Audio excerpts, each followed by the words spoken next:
ना ही वो बाबर आजम है और ना ही वो रिजवान है, ना ही वो आबिद अली है, ना ही वो अजहर अली है। जी हाँ, एक ऐसे प्लेयर पाकिस्तान के टेस्ट क्रिकेट में जो सबसे ज़्यादा कंसिस्टेंट है अपनी बैटिंग से। जी हाँ। पिछले कम से कम एक साल में सबसे ज़्यादा कंसिस्टेंसी वो दिखा रहे हैं।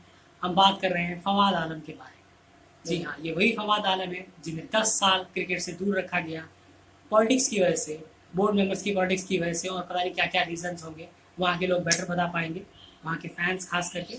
लेकिन जब इस लड़के ने वापसी की तो बहुत ही धमाकेदार वापसी करी है। और जब से इन्होंने वापसी करी है और जैसे ही ये 50 क्रॉस करते हैं उसके बाद एक बार भी ऐसा नहीं हुआ कि ये बीच में आउट हुए हो, और 100 तक ये पहुंचे हैं। और ये अब तक सिर्फ एक बार नहीं, 2 बार नहीं, आप कह सकते हैं तुक्के में हो गया यार, लेकिन नहीं, एक बार नहीं, 2 बार नहीं, 3 बार नहीं, ये 4 बार अब तक कर चुके हैं अपनी वापसी के बाद, जो कि खुद में एक रिकॉर्ड है। एशिया के किसी भी प्लेयर ने ये रिकॉर्ड नहीं किया है। बाकी सारी डिटेल्स हम बताते हैं, उसके बाद आपको ये बताने की कोशिश करेंगे कि आखिर ऐसा क्या है फवाद आलम में जो उसको कन्वर्जन रेट उनका इतना बेहतरीन होता जा रहा है।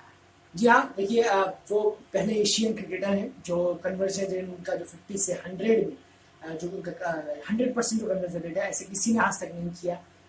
बहुत बहुत बड़ी बात है ये। एशिया की बात हाँ बिल्कुल, इतने बड़े बड़े दिग्गज हैं एशिया में, सबसे बड़े क्रिकेटर एशिया ने दिए हैं, तो बहुत बड़ी बात है कहीं ना कहीं। पर ओवरऑल 7वें प्लेयर हैं दुनिया के जिनका कन्वर्जन रेट 100% है शुरू के 4 सेंचुरीज में। जी हाँ, अगर मैं नाम लेना चाहूँ तो यहाँ कई दिग्गज हैं। जी हाँ, वेस्ट इंडीज के हैं, इंग्लैंड के, ऑस्ट्रेलिया के, जैसे जॉर्ज हेडलिस है, ये भी वेस्ट इंडीज के हैं। 6 सबसे ज्यादा 6 इन्होंने सेंचुरीज किए हैं, लगातार मारे थे 1930 से 1931, एक साल के आम में पूरे। और Everton Weekes, sir Everton Weekes West Indies के हैं, ये भी वेस्ट इंडीज के महान क्रिकेटर हैं।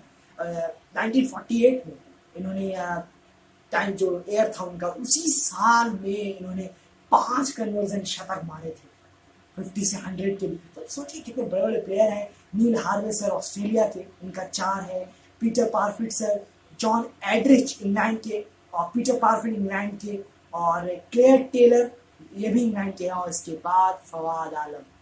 तो सबके 4-4 हैं। सर एविल्टन वीक्स और जॉर्ज हेडली सर के सिर्फ 6 हैं, और सर एविल्टन वीक्स के 5। अगर एक और जड़ देते हैं तो महान क्रिकेटर सर एविल्टन वीक्स की बराबरी कर लेंगे। जी हाँ, यानी सीधा सेकंड नंबर पे वो पहुंच सकते हैं अगर एक और 50 को 100 में कन्वर्ट कर लेते हैं तो। अब लेकिन बात ये आती है कि इतने सारे प्लेयर्स में, एशिया के इतने सारे प्लेयर्स में आखिर यही बंदा क्यों पहुंचा अभी तक, ऐसा इस रिकॉर्ड तक कैसे वो पहुंच पाए, कैसे वो अपने 50s को 100 में कन्वर्ट कर लेते हैं, इसके बारे में हम थोड़ा जानने की कोशिश करते हैं। हमने भी अपनी एनालिसिस की है, तो हमें क्या लगता है वो आपको बताने की, सबकी राय अलग होती है, लेकिन हम अपनी राय आपको बताते हैं कि आखिर क्या हो सकता है इसके पीछे की वजह। देखिए कहीं ना कहीं हम भी थोड़ा सा इस सोच में पड़ गए थे, क्योंकि एक ही लक फेवर भी करता है। जी हाँ, बिल्कुल करता है, तो आपको मानना वरना दुनिया के सिर्फ 7 प्लेयर नहीं होते, शिशिव नारायण चंद्रपाल भी उस लिस्ट में होते, ब्रायन लारा भी उस लिस्ट में होते, विराट कोहली भी होते, हर कोई, सचिन तेंदुलकर सर होते, स्मिथ होते, स्टीव स्मिथ, ग्रैम स्मिथ, जितने रिकी पॉन्टिंग सब होते। तो लक बहुत बड़ा फैक्टर है, वो कोई नहीं छीन सकता। पर भाई इन्हीं के साथ इन्होंने ही क्यों किया ऐसा, ये भी तो एक खास बात है ना। तो कहीं ना कहीं मैं कहूंगा कि बैटिंग स्टांस ये बहुत बड़ा रीजन है, एक फैक्टर है इनका, जो एक्स फैक्टर है कहीं ना कहीं वो मैटर करता है। आप शिव नारायण चंद्रपाल को बॉल डालें, आप स्टीव स्मिथ को बॉल डालें, आप फवाद आलम को बॉल डालें, तो बहुत दिक्कत पैदा होती है। हम नहीं, काफी बड़े बड़े प्लेयर्स भी कह चुके हैं। जब एक प्लेयर स्टांस पे खड़ा नहीं होता तो कहाँ बॉल डालेंगे, कोई प्लान काम नहीं आता आपका। तो शायद ये एक काफी बड़ा एक एक्स फैक्टर नजर आता है फवाद आलम की बैटिंग। आपको क्या लगता है? जी हाँ, तो जहाँ तक बात स्टांस की है, आपने सही कहा, स्टांस एक बड़ा रीजन है, लक एक बड़ा रीजन है, और जहाँ तक एक चीज और है वो है मेरे ख्याल से रनों की भूख। जी हाँ, जब आपको किसी बिना वजह के 10 साल से अगर टीम से बाहर निकाल दिया जाए, उसके बाद अगर कोई वापसी करता है तो उसके अंदर काफी कुछ अपने आप को साबित करने का एक जज्बा होता है, जुनून होता है, वो उसका भी थोड़ा सा इंग्रेडिएंट इस इनिंग में उनके मिलता है। तो वो सोचते हैं कि मेरे को ऐसे छाप छोड़ने हैं कि किसी भी रीजन से मुझे कोई निकाल ना सके। सही, बिल्कुल सही कहा। और एक बात और है कि जब फवाद आलम 50 क्रॉस कर जाते हैं, शायद ये मैंने देखा है कुछ एक आध मैचों में, जब 50 क्रॉस कर जाते हैं तो कहीं ना कहीं वो थोड़ा सा स्पीड गियर कर लेते हैं। थोड़ा स्पीड बढ़ा देते हैं, जिससे कि जो नर्वसनेस होती है तुरंत 70s पे पहुंच जाना, तुरंत 80s पे पहुंच जाना, ये एक बहुत बड़ा फायदेमंद होता है किसी भी बल्लेबाज के लिए टेस्ट क्रिकेट। अगर आप 50 से 70-80 के बीच में काफी वक्त ले रहे हैं, तो आप 80 से 100 के बीच में कितना वक्त लेंगे ये सोच के देखिए। तो आप नर्वसनेस का शिकार हो जाते हैं। तो मुझे लगता है कहीं ना कहीं फवाद आलम के माइंड में ये रहता है कि वो 50 से 80 या 75 के बीच का जो इतना बड़ा जो मार्जिन है, वो कहीं ना कहीं तेजी से कवर कर ले। इतना तेजी नहीं कि 25 बॉलों में 20 बॉलों में, ऐसे नहीं। मान लीजिए 25 रन मारे तो 40 बॉल 50 बॉल इतने में वो कवर कर लेते हैं, 55 बॉल।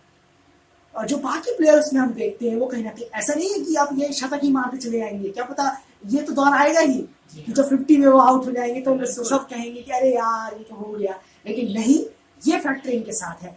आप मेरे हिसाब से मुझे ऐसा लगता है कि कहीं ना कहीं हम फवाद आलम से ये बहुत कम ऐसा देखेंगे। मुझे लगता है इनकी 50s कम होंगी और शतक ज्यादा होंगे, क्योंकि इनका सबसे बड़ा इम्पैक्ट मुझे नजर आता है 50 से 75 और 80 के बीच में जो गैप रहता है, क्योंकि 80 के बाद तो हर बैट्समैन नर्वस हो जाता है।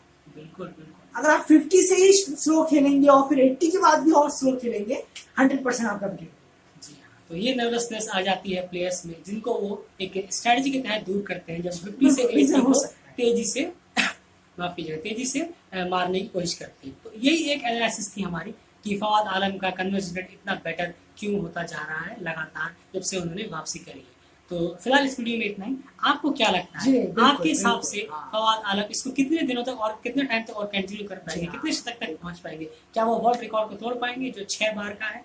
आप कमेंट बॉक्स में जरूर बताइए कि आप अपनी राय क्या सोचते हैं, या फिर आपको क्या लगता है कि फवाद आलम ऐसा क्यों कर पा रहे हैं। फिलहाल इस वीडियो में इतना ही। अगर वीडियो पसंद आया है, बातें पसंद आई हैं, तो वीडियो को लाइक जरूर कर दीजिए, चैनल को सब्सक्राइब जरूर कर दीजिए, ताकि अगली बार क्रिकेट या सारी इन्फॉर्मेशन और अपडेट आप तक खुद ब खुद पहुंच जाए, वो भी टाइम में। फिलहाल इस वीडियो में इतना ही। जल्दी हाजिर होंगे अपनी नेक्स्ट वीडियो के साथ। आप हमें टेलीग्राम पर भी ज्वाइन कर सकते हैं, लिंक डिस्क्रिप्शन में। फिलहाल इस वीडियो में इतना ही। Bye bye.